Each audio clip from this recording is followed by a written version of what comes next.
وفاقی وزیر داخلہ محسن نقوی نے تہران میں ایرانی وزیر داخلہ اسکندر مومنی سے ملاقات کی۔ ایرانی میڈیا کے مطابق محسن نقوی نے ایرانی ہم منصب سے موجودہ صورتحال پر مشاورت کی۔ محسن نقوی کی 24 گھنٹے میں ایرانی ہم منصب سے دوسری ملاقات ہے۔ ایرانی صدر مسعود پزشکیان نے ایرانی فوج کے commander in chief major general Amir Hatami سے ملاقات کی ہے۔ ایرانی صدر نے کہا کہ جارحیت کا مقابلہ کرنے پر ایران کی مسلح افواج کی بہادری اور کارکردگی کو سراہتے ہیں۔ قومی سلامتی کو محفوظ بنانے، ملک کی حفاظت اور دفاعی قوت بڑھانے میں ایرانی فوج کا اہم کردار ہے۔ ایرانی حکومت اپنی مسلح افواج کے شانہ بشانہ کھڑی ہے اور دفاعی صلاحیتوں کو بڑھانے کے منصوبوں کی حمایت کرے گی۔ میجر جنرل امیر حاتمی نے کہا کہ ایرانی فوج ہائی الرٹ پر ہیں اور کسی بھی خطرے یا جارحیت کا فیصلہ کن جواب دینے کے لیے تیار ہیں۔ ایران کا ابنائے حمص پر نئے انتظامی ڈھانچے کا اعلان۔ اماراتی ریاست فجیرہ تک نگرانی زون قائم کرنے کا اعلان کر دیا۔ خلیج فارس ابنائے حمص اتھارٹی کے تحت اجازت نامہ لازمی قرار دے دیا گیا۔ ایران نے ابنائے حمص میں نئی اجازت نگرانی کا غیر معمولی نظام متعارف کرا دیا۔ خلیج فارس ابنائے اتھارٹی کے مطابق ایران نے جہاز رانی کے لیے کوارڈینیشن اور فیس کا نظام نافذ کیا ہے۔ ابنائے حرمز نگرانی زون ایران کے جزیرہ قشم سے لے کر اماراتی ریاست فجیرہ کے جنوب تک پھیلا ہوا ہے۔ ابنائے حرمز زون میں داخل ہونے والے تمام بحری جہاز ایرانی اتھارٹی سے رابطہ کریں گے۔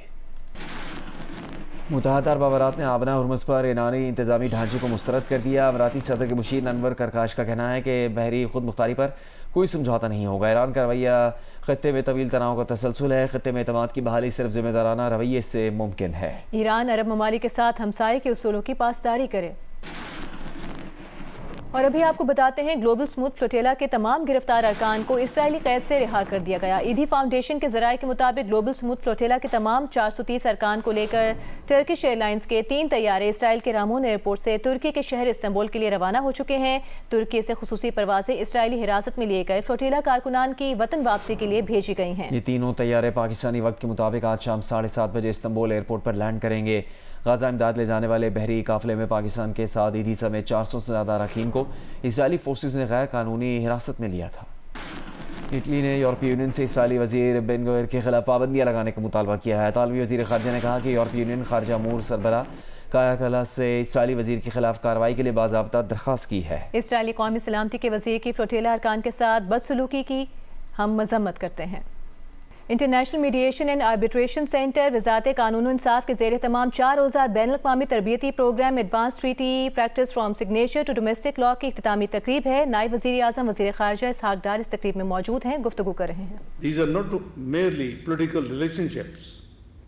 They are increasingly anchored in legally binding commitments that demand professionalism, precision and capacity and sustained by people-to-people relations that build mutual understanding and lasting friendship and brotherhood across borders. Distinguished delegates, ladies and gentlemen, under Article 38, Sub-Article 1 of the Statute of International Court of Justice, treaties are among the principal sources of international law.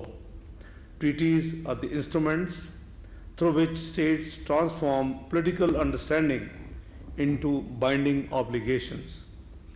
Through treaties, the international community builds framework for peace, security, trade, development and cooperation.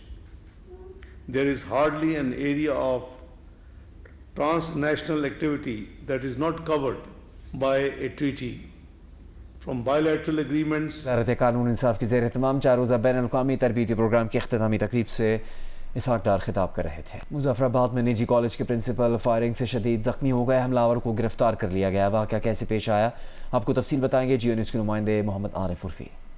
میں اس وقت western by پاس میں گوجرا کے علاقے میں موجود ہوں، جہاں پہ آج دوپہر کے وقت ایک افسوسناک واقعہ پیش آیا، جہاں پہ ایک نجی کالج کے پرنسپل حمزہ احمد کو گولیاں مار کے شدید زخمی کر دیا گیا ہے اور اس وقت ان کا علاج ہو رہا ہے۔ یہ وہ جگہ ہے جہاں پہ ان کو گولی ماری گئی۔ اس مقام کے اوپر ان کی گاڑی کھڑی تھی اور اس جگہ پہ یہ جو اوپر ڈھانپا ہوا پولیس نے یہاں پہ ان کا بڑی مقدار میں خون جو ہے وہ بہا ہوا تھا۔ میری پشت پہ اگر میرے کیمرہ مین نعیم دکھائیں کہ اس طرف یہ وہ